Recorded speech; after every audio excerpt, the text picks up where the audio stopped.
The evening news in Iran was interrupted by a sudden explosion, a moment that shattered the usual calm of the broadcast. The interruption was not a technical glitch, but a deliberate act that sent shockwaves through the nation. Live, on air. The unexpected blast illuminated the night sky, a stark and terrifying display of power. The screen went black. The transmission abruptly cut, leaving viewers in stunned silence, wondering what had just occurred. This was no accident. The precision and timing of the strike suggested a calculated operation, not a random event. Israeli forces had struck the headquarters of Iran's state television in Tehran. The IRIB headquarters, a symbol of Iranian authority, became the target of a bold and unprecedented attack. The attack was unprecedented, targeting not a military base, but the regime's main propaganda outlet. This marked a significant departure from previous engagements, directly challenging the Iranian government's control over information. The message, "Nowhere is safe." The strike served as a clear signal that even the most fortified locations within Iran were vulnerable to attack. Smoke poured from the iconic building as first responders rushed in, chaos erupting in the capital. The streets of Tehran filled with the sounds of sirens and the frantic activity of emergency services. Iranian news agencies, scrambling to broadcast via backup channels, reported casualties among journalists and staff. The attack not only damaged the building, but also inflicted harm on those who worked within its walls. The strike was a direct assault on the government's ability to control information during crisis. In times of uncertainty, the ability to shape the narrative is crucial, and this strike directly undermined that capability. Israel's move marked a shift from covert sabotage to open, high-profile attacks deep inside Iran. The gloves were off, and the conflict had entered a new and dangerous phase.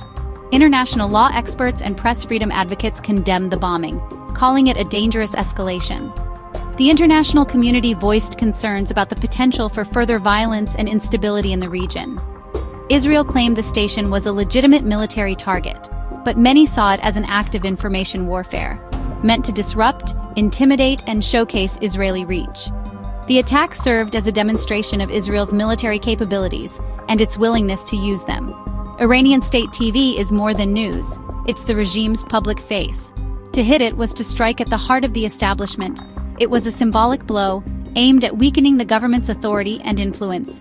The attack exposed Tehran's vulnerability, suggesting Israeli intelligence could hit anywhere, even in the capital. The message was clear. No location within Iran was beyond reach. Overnight, the shadow war became a direct confrontation, with new and terrifying rules.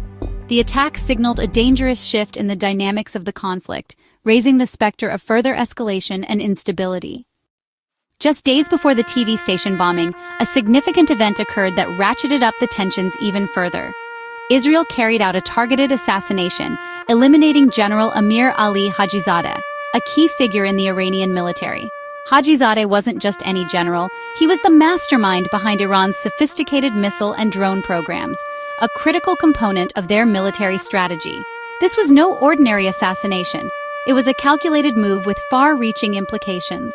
It was a decapitation strike aimed directly at the heart of Iran's military elite, removing a key architect of their offensive capabilities. Hajizadeh's death sent shockwaves through the Iranian establishment. It was a devastating blow, both personally for Iran's leadership, who had lost a trusted and valuable commander, and strategically for its military, which now had a significant void to fill in its command structure.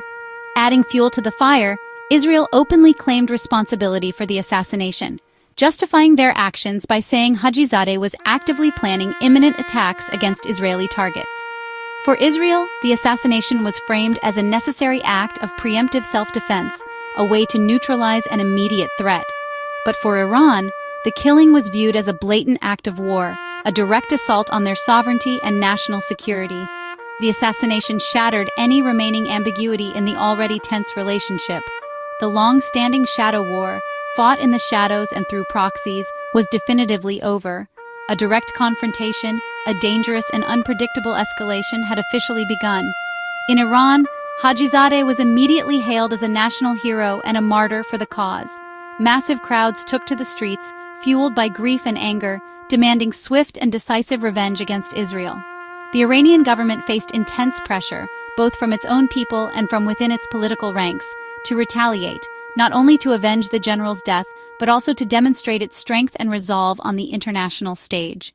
The assassination served as a major catalyst, setting off a dangerous cycle of escalation and retaliation, leading directly to the series of strikes and counterstrikes that followed in the days and weeks after. The conflict was now out in the open, no longer confined to the shadows, with both sides actively preparing their military forces and bracing themselves for what would inevitably come next. The entire region was on edge, holding its breath and waiting anxiously for the next move in this high-stakes game of geopolitical chess. After the assassination and bombing, Israel declared a strategy of preemption. Officials claimed they were disrupting an imminent multi-front Iranian attack, not starting a war. Critics, however, saw the strikes as provocative, risking a regional conflict. Israel's doctrine, once focused on weapons of mass destruction, now targeted advanced missiles and drones. Iran called it a thinly veiled war of aggression, while Israel insisted it was necessary defense. This fundamental disagreement made diplomacy nearly impossible. As tensions peaked, former President Donald Trump issued a stark warning on social media. Tehran residents should evacuate, an Israeli attack was imminent. The message triggered panic. Gas stations flooded, supermarkets emptied, and families fled the city. Some saw Trump's post as a humanitarian warning. Others called it reckless and inflammatory.